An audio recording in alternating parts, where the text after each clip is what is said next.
Hello friends, I saw a video of a Caucasian lady who made a video on anti-black racism in China that is growing recently because of this coronavirus. And I also saw a video of so many Africans that were evicted from their apartment, from their hotels. Their passport and their document were confiscated. Some of them were even deported. Then I said, this is an interesting time because I wanted to share the statistics with you. I and my group, a Pan-Africanist group, last year, late 2019, we conducted a research because I was pricked with curiosity to make this research because I stumbled upon a Chinese farm in Khartoum, for example, Khartoum in South Sudan. A Chinese man occupying thousands of hectares of land in Khartoum and is farming vegetable and exporting it back to China. As I'm talking to you, Google, just type it now, the Chinese farm in Khartoum. You'll see it. Just Google it. So before I do that, let me just give you a few statistics, okay? Let me just explain to you why the Chinese people are trooping in Africa and occupying land right now. Understand reality and what is happening. The total global superficie right now as it is, the world in general is just 500 million kilometers square as it is. That's what we're occupying. And Africa is 30 million. Africa as a continent in general, and with a population of 1.250 billion people in Africa. Then the US, for example, is 9 million square kilometers. Canada too is 9 million. China is 9 million. India with almost 353 billion people have at least superficie of 3 million square kilometers. So as you can see, Africa is even large. Africa as this is even larger than Russia itself. Russia has 17 million kilometers square, okay, in superficie. So think about all these things. Now look at all the land apportioned to different parts of the world. Africa alone has 60% of the world's most arable land. I'm telling you that the total superficie is 500 million. And Africa has 60% of the world's most arable land. Now, what is the Chinese agenda? The Chinese agenda is that they are going to send millions of their people. As I'm speaking to you right now, they have occupied hundreds of land, thousands of hectares of land in Africa. There are actually there were before this outbreak of coronavirus, 40,000 Chinese in Nigeria working for the Dangote farm. Most of them don't even go back to their country. In South Africa, for example, there are 30,000 permanent resident Chinese that are there, permanently resident there.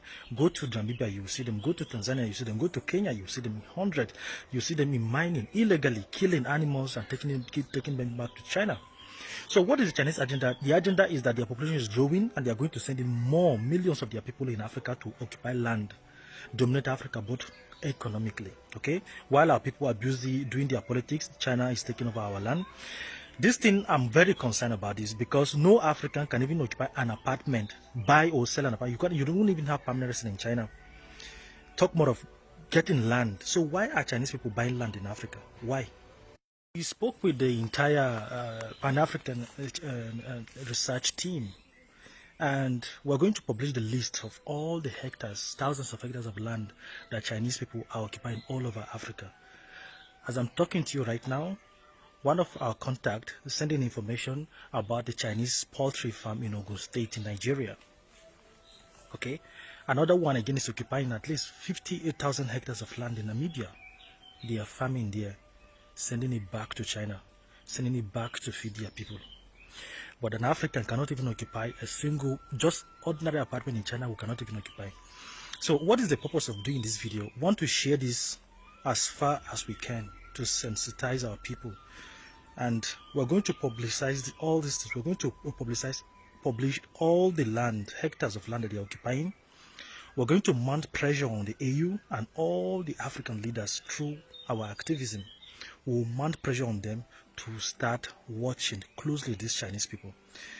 They are not bringing anything. They are only profiting from Africa. And then they abuse our people. You can see some of them open restaurants, they abuse our people. You can see how they are abusing us in their own land. But we welcome them as royalties in Africa. So this thing of, anti-black racism must stop. If we are not welcoming their land, then they should not be welcome in Africa. Everything, respect, we must respect each other. This is the objective of this video. So I'm counting on you to share this video far and wide. We're going to get relevant authority. We are already organizing our members all over. We're going to publicize all the thousands of hectares of land they are occupying in Africa and pressure every single government. They must check them. And right now, I'm calling upon the governor of Ogun State. That Chinese poultry farm, you must check these people. You have to check them. They are now farming poultry. They are even farming sorghums. I saw it. Some of them are even farming watermelon and sending it back to China. Some of them even have fish ponds there. But in our own land, we welcome them as residents, but they hate us in their own land. Why is that?